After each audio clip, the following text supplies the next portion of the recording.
Here on SA Today, there have been mixed reactions as schools reopened today since national lockdown was enforced in May due to COVID-19.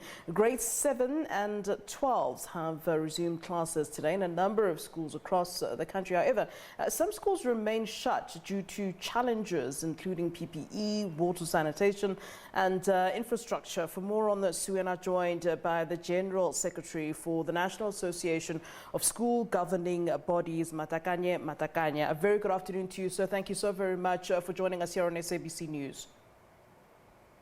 Good afternoon, Flo, and good afternoon, all your listeners.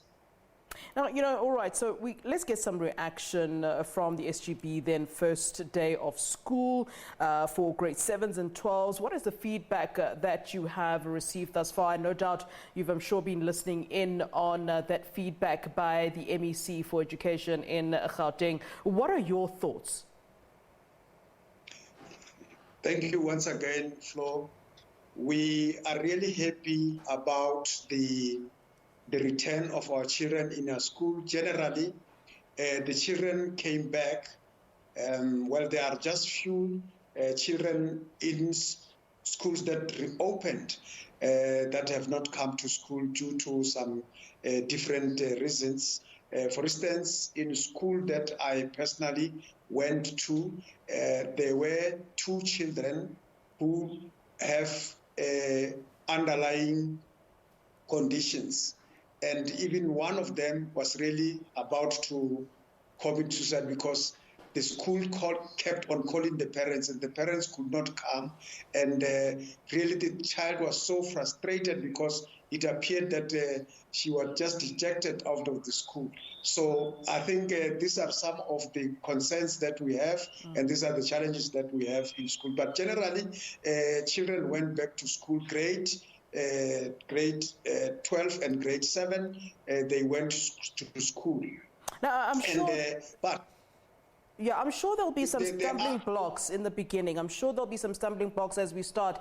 But just going forward, how will a situation like this be handled? I mean, we're already hearing from the MEC, Banyazali Sufi, the fact that as we speak, 38 schools now have COVID cases.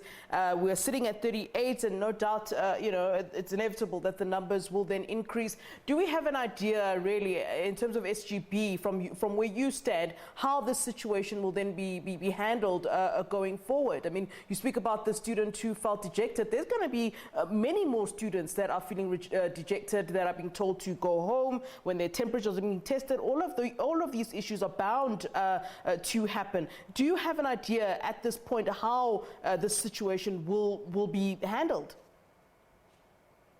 We really want to make an appeal to everybody involved in education, from the Department of Education, our teachers, our SGBs, our children, our parents.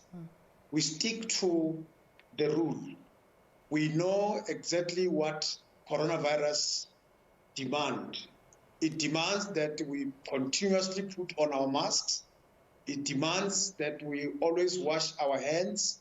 It demands that we keep social distancing. It demands that we sanitize continuously our hands.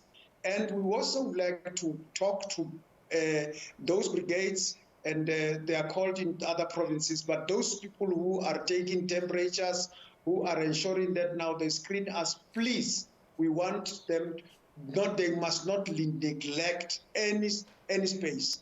They must continuously do that so that they quickly isolate people who are not well, so that they should not continuously infect the school. But if we don't stick to the health standard, I must tell you, we may not be able to manage this situation. And Tata Matakanya, I really want to talk about this very important issue of indemnity forms that we're hearing about.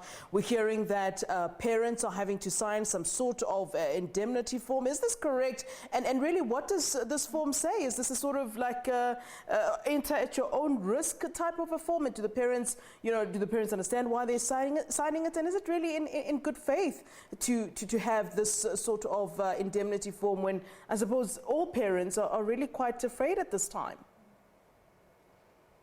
We want to make a very clear call that no parent must ever sign that form.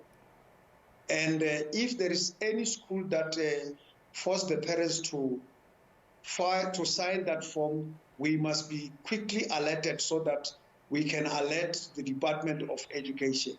So no one will abdicate her responsibility. Which schools were trying to do this? Did you identify perhaps some schools that were trying to do this, trying to abdicate their duties to the parents, or wherever they were trying to abdicate their duties to at this time? Do we know which schools they are, and should there be any sort of repercussions for trying to do something like that?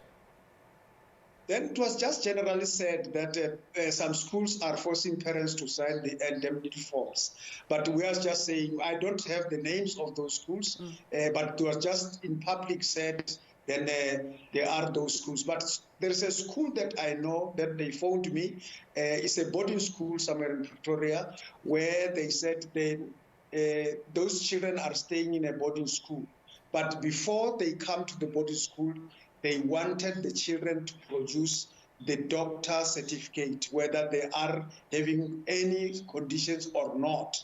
And I think that was an accepted standard, unlike signing indemnity forms. You can't abdicate your responsibility. But because when you sign that, then they claim that now they cannot be held accountable. Yeah. All right. Thank you very much for giving us your time. So your advice there to parents not to sign any sort of indemnity form. Thank you very much for giving us your input. That's the General Secretary of the National Association of School Governing Bodies, Matakanye Matakanya.